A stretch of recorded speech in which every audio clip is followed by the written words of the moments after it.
सब अच्छा अच्छा अच्छा अच्छा अच्छा अच्छा होता है, हम लोग कई बार उसी को कृपा मानते हैं। नहीं, हर परिस्थिति कृपा है। आपको चोट भी लग रही है, कृपा है। बीमार हो रहे हो, कृपा है। मारा गिरधर लाल थारो न चायो ना चूरे, मारा गिरधर लाल थारो न चायो न छूरे। हर परिस्थिति कृपा है। कुछ हो रहा है वह भी कृपा है, कुछ नहीं हो पा रहा है तो उसको भी यही मानिए कि शायद इसमें भलाई नहीं है मेरी, इसलिए ठाकुर जी नहीं दे रहे हैं। उसको भी कृपा मान करके जी लीजिए।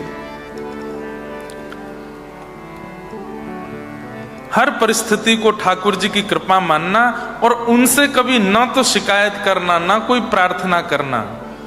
बस आप राजी रहो, आप प्रसन्न रहो, आप सुख में विराजो और मेरे लिए जो उचित है वो मुझे देते रहो। बस यही प्रार्थना रहती है व्रज के उपासकों की। पर अधिकतर हम भारतवासी लोगों का एक भाव बन जाता है और पूरे विश्व समग्र जो भी धर्म का कार्य करते हैं सब में एक भावना जुड़ जाती है,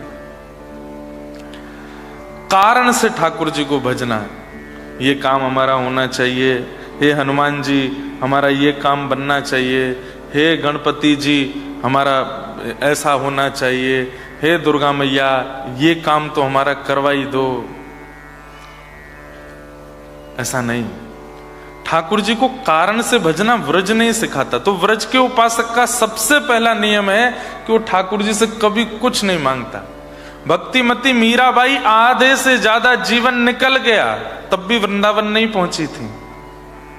क्यों? कभी कहती नहीं थी कि श्याम सुंदर हमें बुलाओ, जब आप कृपा करेंगे तो वृंदावन पहुंच जाएंगे, जब आप कृपा करेंगे तो हम अपने आप आ जाएंगे। अकारण भक्ति, निष्काम भक्ति, ठाकुर जी से कभी कुछ कहना ही नहीं है। करके देखिए, एक साल का अभी तक आप अपने तरीके से रहे हैं, एक साल हमारे कहे से रहो। अगली साल जब तक हम नहीं आते तब तक ठाकुर जी के सामने चाहे जैसी परिस्थिति आ जाए हम कुछ मांगेंगे नहीं। जो मिलेगा, जो चल रहा है सब अच्छा है, जो बनता जाएगा सब स्वीकार करते जाएंगे। ठाकुर जी से कभी निवेदन नहीं करेंगे और प्रार्थना करेंगे कि नाथ सब कृपा है, सब प्रसाद है आपका, जो दोगे सब सहेंगे हम। और जी लीजिए। मीराबाई, जितने भी पद हैं मीराबाई के, उन सब पदों में प्रेम है, भाव है, करुणा है, जिद नहीं है। केवल अंतिम पद जो उन्होंने अपने जीवन में गाया, बस उसमें एक जरा सी रिक्वेस्ट जैसी की थी ठाकुर जी से। मीराबाई का अंतिम पद, मेरा मन तो था कि 3 दिन या तो यहां या सिडनी में मीरा चरित्र कहें। अगर अब यहां तो निकल गया, सिडनी में कह देंगे। मेलबर्न वाले कह रहे नहीं नहीं यही सुनाओ। वैसे एक बात बोले, सिडनी से थोड़ी सी हल्की सी ज्यादा शांति वैसे मेलबर्न में, हल्की सी।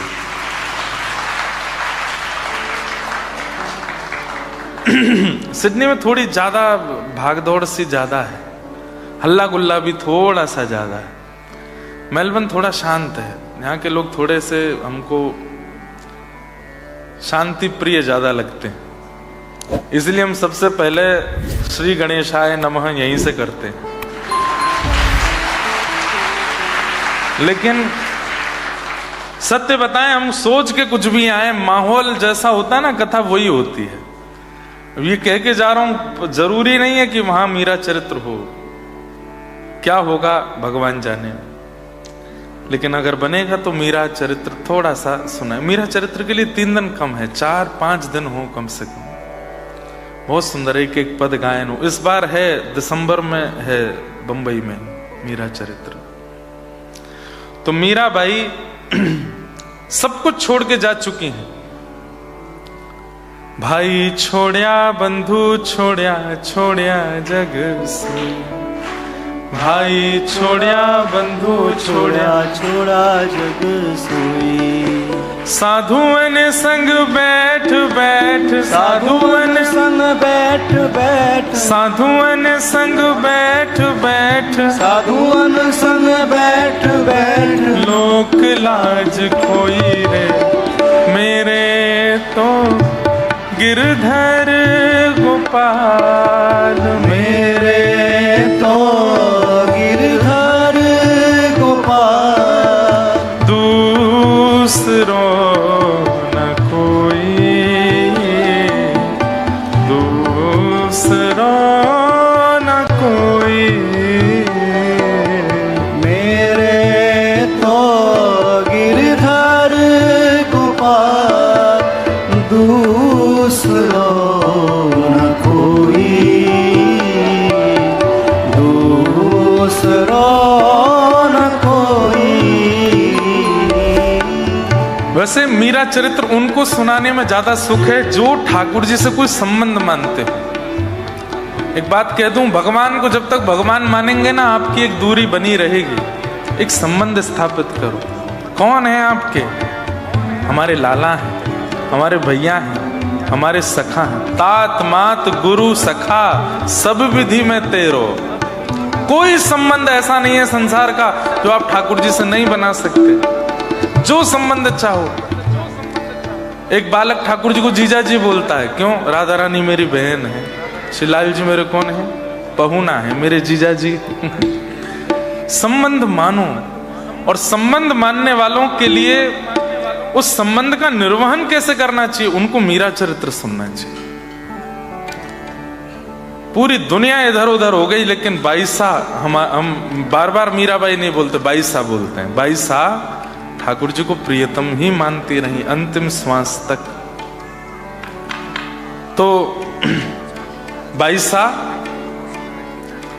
पूरा जीवन काल उनका निकल गया, ब्याह भी हो गया, माता पिता के दबाव में आकर के ब्याह भी कर लिया। जिनसे ब्याह किया उनके भी प्राण चले गए, विधवा हो गई। ससुराल में सब लोग विपरीत थे, केवल पति और ससुर अनुकूल थे। पति भी चले गए, ससुर जी भी चले गए, सब चले गए। कोई नहीं था मीराबाई के पास, अकेली गोपाल जी के साथ रहती थी। और उस स्थिति में स्थिति बहुत ज्यादा बिगड़ गई। विष पिलाने का प्रयास किया, मीराबाई नहीं मरी तो विष का शेष अंश उसको पिलाया जिसने विष बनाया था, तो वो मर गया। तब मीराबाई ने सोचा अब नहीं रहूंगी, क्योंकि मुझ तक कष्ट नहीं सबको मिल रहा है। तो वो छोड़ करके वापस मायके चली गई, फिर मायके छोड़ के वृंदावन चली गई, वृंदावन छोड़ के द्वारिका चली गई। अब थक गई है मीराबाई और कुछ नहीं मांगा जीवन में, अवस्था भी हो गई थी। उस समय बाईसा द्वारिकाधीश के सामने जाकर के अपने जीवन का अंतिम पद गाती। साजन जो जानो सुध लीजे, साजन जो जानो सुध लीजे। हे साजन जो जानो सुध लीजे, साजन जो जानो सुध लीजे। साजन जो जानो सुध लीजे, साजन जो जानो सुध लीजे।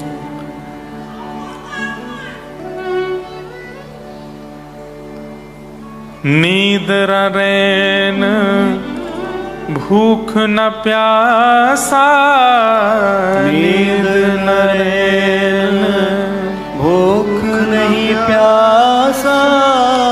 मिल बिछुरन मत दीजे, मिल बिछड़न मत दीजे।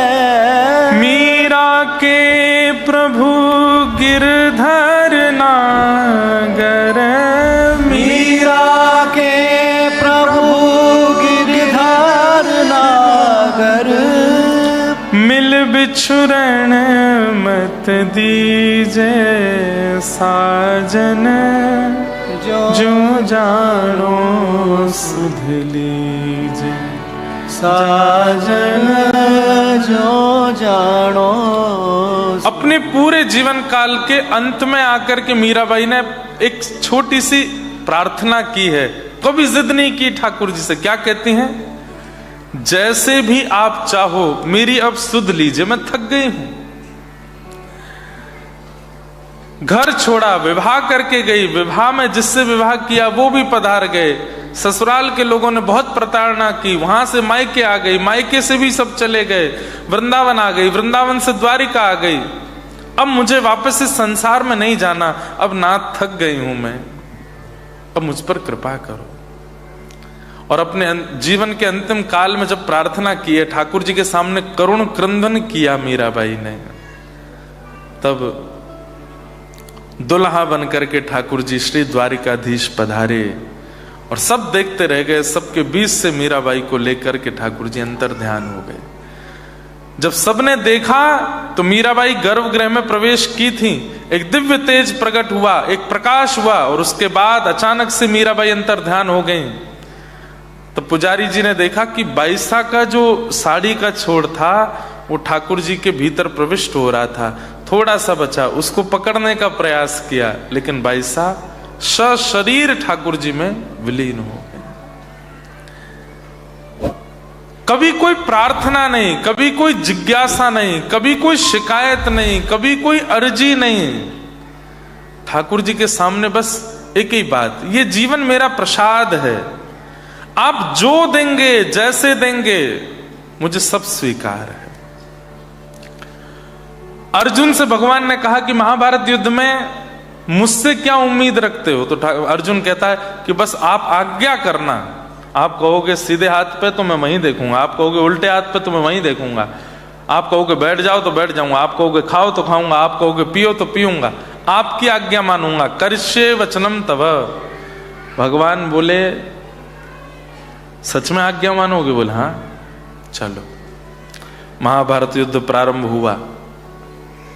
जैसे युद्ध के बीच में पहुंचे, चारों तरफ सेना घेर करके अर्जुन को खड़ी है। ठाकुर जी परीक्षा बहुत जल्दी लेते हैं। जैसे ही आपने ये बात कही ना कि नाथ अब जीवन में मैं आपसे कभी कोई प्रार्थना नहीं करूंगा, मुझे जो दोगे मुझे स्वीकार है, उसी क्षण से ही आपकी परीक्षा शुरू हो जाएगी। अच्छा, जो दूंगा सब स्वीकार है? बोले हाँ। तो कैसे करेंगे ठाकुर जी? ऐसे जैसे अर्जुन के साथ किया। अर्जुन को ले गए, बीच युद्ध में खड़ा कर दिया रथ, चारों तरफ से सेना खड़ी है बाण लेकर के। और उसी समय ठाकुर जी कहते हैं अर्जुन तेरा रथ आगे नहीं बढ़ रहा है। बोले क्यों? घोड़े प्यासे हैं। बोले अब क्या करूं? बोले इनको पानी पिलाना पड़ेगा। बोले वो कैसे पिएंगे? बोले नीचे उतरो रथ से, धनुष बाण निकालो, पृथ्वी में गड्ढा करो, जल का स्रोत प्रकट करो और जल का स्रोत निकाल करके जल व्यवस्थित करके इनको पिलाओ और पिला करके दोबारा रथ में लगा दो। अर्जुन बोला आप ये बात सीरियसली बोल रहे हो? नाथ आनंद मत लीजिए मुझसे, रात में आनंद ले लीजिएगा, थोड़ा मजाक आदि सब बाद में करते हैं, ये क्या युद्ध मैदान के बीच में क्या कह रहे हो?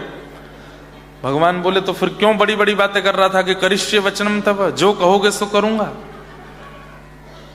आप सच में ही आज्ञा दे रहे हैं मुझे? बोले हाँ। क्या करना है दोबारा बताना? बोले नीचे उतरो, धनुष पे बाण लगाओ, पृथ्वी में गड्ढा करो और गड्ढा करके जल निकालो। अब जल कोई ऐसे तो निकल नहीं जाएगा कि खोद दिया जल आ गया, 10 फीट पे, 15 फीट पे, 20 फीट पे जहां पानी होगा तब निकलेगा। उस पानी को निकाल के घोड़ों को पिलाओ, पिला करके दोबारा रथ में लगा के बैठ जाओ। अर्जुन बोले ये सब छन्नी बना देंगे मुझको, इन सबका एक ही केंद्र बिंदु है मैं। ठाकुर जी बोले तो फिर द्वारिका से यहां ला करके मेरा समय बर्बाद क्यों किया, जब मेरी बात ही नहीं माननी है तो। अर्जुन उसी क्षण स्तब्ध हो गए, कूद पड़े रथ से और 1 बाण, 2 बाण, 3 बाण पृथ्वी में गड्ढा करके जल का स्रोत प्रकट किया, घोड़ों को खोल करके जलपान कराया, पुनः घोड़ों को लगा दिया। कितनी देर लगी होगी, 1.5-2 घंटे तो लग गए होंगे, लेकिन एक बाण भी नहीं था जो अर्जुन को स्पर्श कर पाया। घोड़ों को बांधते समय अर्जुन ने सोचा, इन पांडवों ने मुझसे कुछ कहा क्यों, ये कौरवों ने मुझे मारा क्यों नहीं। अर्जुन ने जब कौरवों की ओर देखा तो सब खड़े थे और सब धनुष बाण लेकर के अर्जुन को ही केंद्र बिंदु बना के खड़े थे। बोले चलाते क्यों नहीं है, क्या बात है। जैसे ही अपने रथ के ऊपर देखा तो श्याम सुंदर जो हाथ में चाबुक लेकर के बैठे थे, त्रिभंग ललित श्याम सुंदर ऐसे मदन मोहन बन के खड़े हो गए हैं। इतना सुंदर रूप उन्होंने धारण कर लिया कि कौरव भूल गए कि हमको अर्जुन को मारना है। सब ठाकुर जी को देखने में व्यस्त हो गए। कोई उनके नेत्र देख रहा था, कोई नासिका देख रहा था, कोई गाल देख रहा था, कोई केश देख रहा था। सब ठाकुर जी के रूप को देख रहे थे, भूल गए कि हमको अर्जुन को मारना है। जैसे ही अर्जुन ने भगवान की ओर देखा, ठाकुर जी बोले इशारा करके, दौड़ के बैठ, क्या देख रहा है। अर्जुन ने तब कहा, हे नाथ, हे श्याम तेरी अपार माया, तेरा जो हर कमाल देखा, हे श्याम तेरी अपार माया, तेरा जो हर कमाल देखा, हे श्याम तेरी अपार। एक देखो, कई लोग कहते हैं भगवान कृष्ण की वाणी का डिकोड करना है, भगवत गीता के श्लोकों को डिकोड करना है, भक्ति को डिकोड करना है। ये सब कोड वर्ड्स हैं, इनको डिकोड कभी नहीं कर पाओगे। जीवन में कभी इनके रहस्य को आप पहचान नहीं सकते कि कृष्ण कब कहां क्या करते हैं। आप तो केवल चरणों में प्रणाम करके कहो, नाथ मैं आपका हूं, अब चाहे जैसे मेरे साथ करो, मुझे सब स्वीकार है। आपको भयभीत करने के लिए, आपको थोड़ा आनंद दिलाने के लिए कभी कभी बहुत भयंकर परिस्थिति प्रकट कर देंगे, लेकिन घबराना नहीं, इनके चरण छोड़ना नहीं, इनका हाथ छोड़ना नहीं, पकड़ के रखना। एक तरफ दलदल है, एक तरफ सूखा रास्ता है। अगर कृष्ण का हाथ पकड़ा होगा ना तो दलदल में से लेके जाएंगे आपको, चलो इसमें बहुत बढ़िया रास्ता है, इस पर चलो। जैसे ही आप कूदोगे सो यहां तक धस जाओगे। एक श्याम सुंदर ये कहां गिर दिया, तब ठाकुर जी को मजा आ रहा है, चलो। परिस्थिति जैसी भी आ जाए, बस एक चीज याद रखना, इनको छोड़ना नहीं, इनके प्रति कभी अविश्वास लाना नहीं, इन पर कभी संशय करना नहीं। पहले तो मैं केवल कथा करता था, लेकिन मैं अब आप बीती बोल सकता हूं कि इन पर कभी संशय करना नहीं। ये जो सोचते हैं, जो करते हैं, कभी कभी घबराहट जैसी तो होती है, लेकिन ये निकाल ले जाते हैं, हर परिस्थिति से बचा लेते हैं। और इसी को व्रज की परंपरा की भक्ति का एक स्वरूप कहते हैं। आप ठाकुर जी से कुछ ना मांगो, राजी रहो। हमारे व्रज का एक पद है, राजी रहो। आप दोनों बस राजी रहो, प्रसन्न रहो। संसारी व्यक्ति में और भक्त में अंतर क्या है? संसारी व्यक्ति अपनी प्रसन्नता की कामना ठाकुर जी से करता है, और वृंदावन चंचरीक भक्त ठाकुर जी को प्रसन्न करने की भावना रखता है। मेरे रोने से जो तुमको आए हंसी, तुम्हें रो रो के तुमको, अब हमको कष्ट देने में सुख मिल रहा, ठीक है, कष्ट दे लो, आप प्रसन्न रहो, आप राजी रहो।